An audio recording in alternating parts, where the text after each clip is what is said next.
Six Flags is known as one of the best amusement park chains the world has to offer. They have over 15 amusement parks in North America, so with this monopoly, they must have some extreme roller coasters, and they do, mostly for their top tier parks. I know we give Six Flags a lot of crap for just being the budget company, building a lot of cloned and copied roller coasters over the years. However, we can't deny that they have developed some of our favorite roller coasters, past and present, and continuing to excite us every time we come back to the park every single year. However, for this video, I'm not going to be looking at the current roller coasters at Six Flags parks. Instead of focusing on the ones that are operating, I'm going to be looking at the ones that are defunct, or in other words, the former roller coasters of Six Flags. As we all know, most amusement parks, they typically have defunct roller coasters, and Six Flags is definitely no exception. They may not tear down as many roller coasters as a chain like Cedar Fair. They have had their fair share of sending a coaster to the scrap heap. Roller coasters may be torn down because of maintenance, low ridership, or just because they're terrible. Many assume once a certain date is set for a particular roller coaster, that's the end of the story. But not always. Sometimes a roller coaster may close at one place and just be shipped to a different location. This is known as a relocation. Six Flags is not a stranger to doing this. Before the new millennium, they had something called the Ride Relocation Program. That was when a coaster or some kind of ride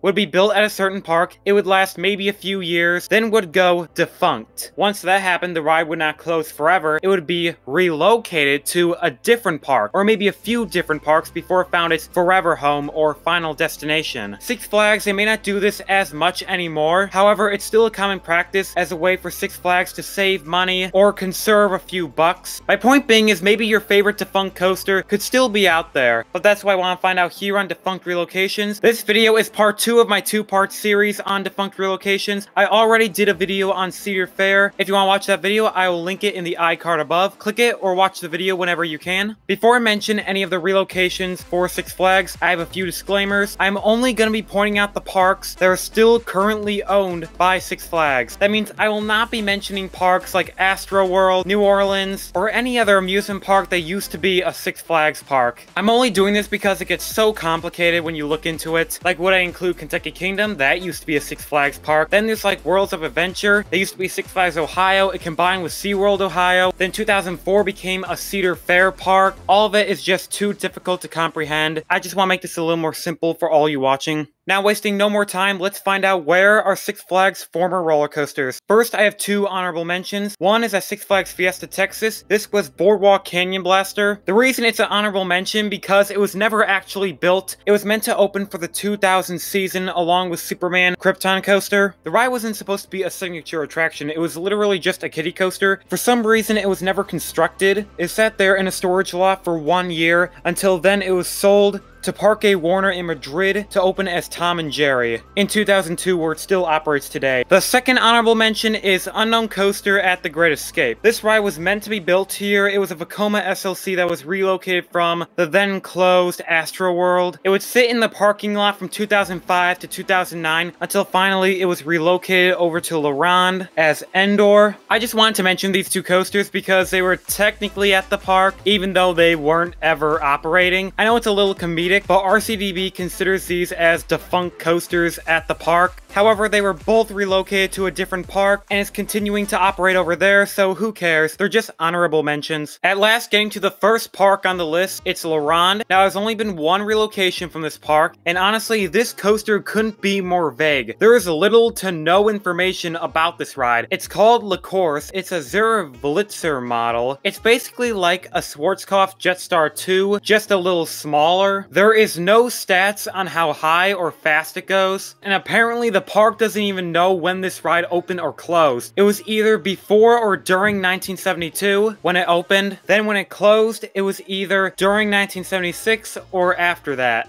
Later, it was moved to Jenkinson Boardwalk. It opened in 1992, so I don't know what happened during that 15 or so years after it closed at La Ronde, but whatever, I guess. Then the ride closed there in 2018, then opened at Jolly Rogers Amusement Park for the 2019 season. I'm sorry if I didn't give you enough information about this coaster. The history of this ride is mostly unknown, I'm sorry. Now moving on to everyone's favorite Six Flags park, Six Flags America. Now there's only been 1 relocation here. That is Two-Face the Flip Side. It's a Batman themed attraction, and it's no different than your standard Invertigo model. It's basically a boomerang but inverted. It's over 131 feet tall, 50 miles per hour. It lasted from 1999 to 2007. In 2008, it was SB&O for a whole year, then was shipped over to Italy at a place called Movieland Park. It was renamed Diabolik, opened in 2015, and the one difference that this had compared to when it was at Six Flags America, they actually installed onboard audio, which is a nice touch. I think that can help spruce up the ride. Other than that, there's really nothing else that's different about this coaster. Like I said, it's just an Invertigo. Now we're getting into the really big parks. Now let's start off with Six Flags Great Adventure. Now there's been 3 relocations from this park. That is Jumbo Jet, Lightning Loops, and Sarajevo Bobsled. Starting off with Jumbo Jet, this coaster is a Jetstar 3 model. How the ride experience is, it goes up an electric spiral lift. That way a motor on the car is powered as it goes up the lift hill. Then it goes down a nice gentle slope into a few turns. It's mainly a family coaster. And if you're wondering why I'm showing you Whizzer, that's because there is no footage of this at Great Adventure, because this ride barely even operated. In fact, it didn't even operate. It was supposed to open in 1975. It never did. After 1 month after it was completed in construction, it was dismantled and sent somewhere else. There's actually no information on what happened to this coaster. The park never confirmed anything why they just tore down the coaster after they built it. There was some speculation it was from Maurice Pier. There may have been some complication with the ride that wasn't up to Great Adventure standard, but that is in no way confirmed. Don't quote me on that. The ride was then moved to Canadian National Exposition, where it just said it operated. There was no year of when it opened or closed. Finally, in 1989, it was moved to Amigo Lane in France, where it would then reopen. So this coaster is pretty much a massive mystery. How come Great Adventure didn't keep this ride? I have no idea. It's beyond me. Now looking at the last 2 coasters, they are pretty straightforward. Lightning Loops, that was an Aero Shuttle Loop coaster. It was 56 feet off the ground. It was a shuttle coaster. The layout went as followed. It dropped off a platform into a vertical loop, went up to a second platform, then did the whole thing in reverse. There were 2 of these coasters. They actually had interlocking loops. Think of it like Loch Ness Monster at Busch Gardens Williamsburg. They were both removed. The first one was in 1986. That's the one that's still operating. It was moved to Frontier City as Diamondback. The other one was moved to Six Flags America as Python in 1992, but that coaster would unfortunately close in 1998. Finally, the last coaster at Six Flags Great Adventure is Sarajevo Bobsled. This is an Intamin bobsled coaster. It opened in 1984 and is a perfect example of a coaster that was in the ride relocation program. It closed in 1988. It was moved to Six Flags Great America in 1989, then closed in 1995, then was relocated to the Great Escape in 1998 as Alpine Bobsled. And if you want to know how the ride experience went, it was 64 feet tall. How a bobsled coaster works, there is no physical connection between the half-pipe track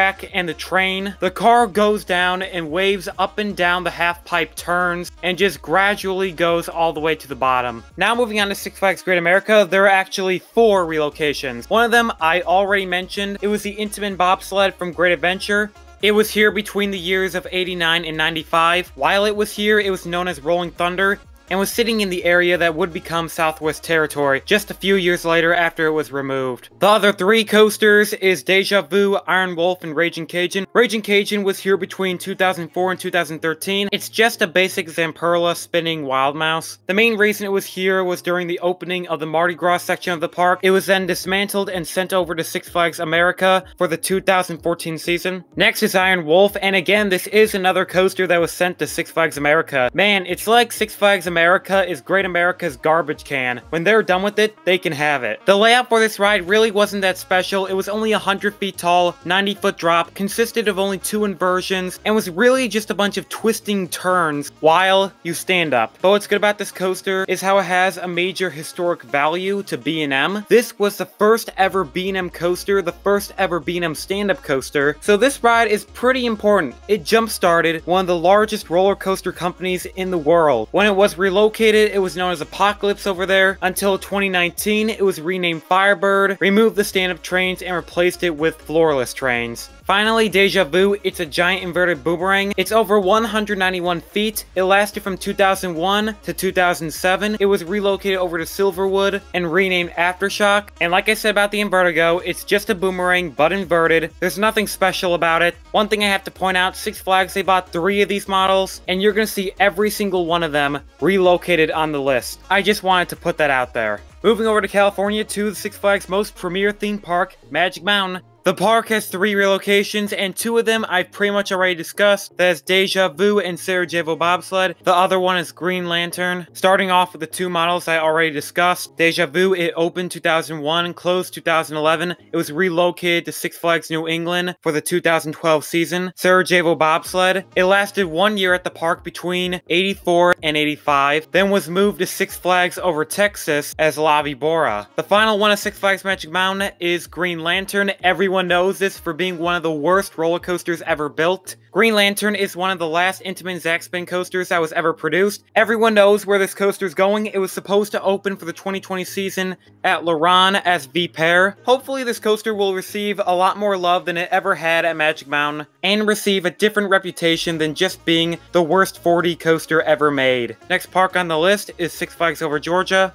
There was only 1 relocation, and of course it is a Deja clone. Like the other ones, it opened in 2001, closed in 2007, where it was then sold to Mirabilandia, not the one in Italy, the one in Brazil. But once it arrived there in 2009, it would sit in storage for over a decade, until recently the park tried to open the ride for the 2020 season. For those of you who are trying to figure out why the coaster never opened after it was purchased, it's because the park, they didn't exactly have the funds to construct the coaster, so they kept it on their storage lot until they were finally financially capable to finish the project. Going to the second to last park on the list, Six Flags St. Louis. The 1 relocation is River King Mine Ride. No, not the one that's still currently operating at the park. Fun fact, there used to be 2 of these when it opened back in 1971. They sat side by side to one another as dueling mine trains, and another interesting fact is, these were one of the first ever stand-up coasters. In 1984, stand-up trains were installed on the coaster for a few years until they were taken off to be replaced with their original vehicles. Although there were 2 of these mine trains, one of them was closed in 1987, sat SB&O for 1988, then was sold to Dollywood as Thunder Express between the years of 1989 to 1998, then sold again to Magic Springs, where it would open in 2002 as the Big Bad John. Although this coaster was just a mine train, Six Flags, they definitely experimented with this ride, making the ride sit down, then stand up, then sit down again, along with getting its fair share of being passed across the country time and time again. The final park on the list is Six Flags Discovery Kingdom. One of the relocations is just a Pandemonium clone. It lasted from 2008 till 2012. The ride is a basic Gerstlauer spinning coaster that was relocated over to Six Flags Mexico as Joker. Now the last coaster on the list from Discovery Kingdom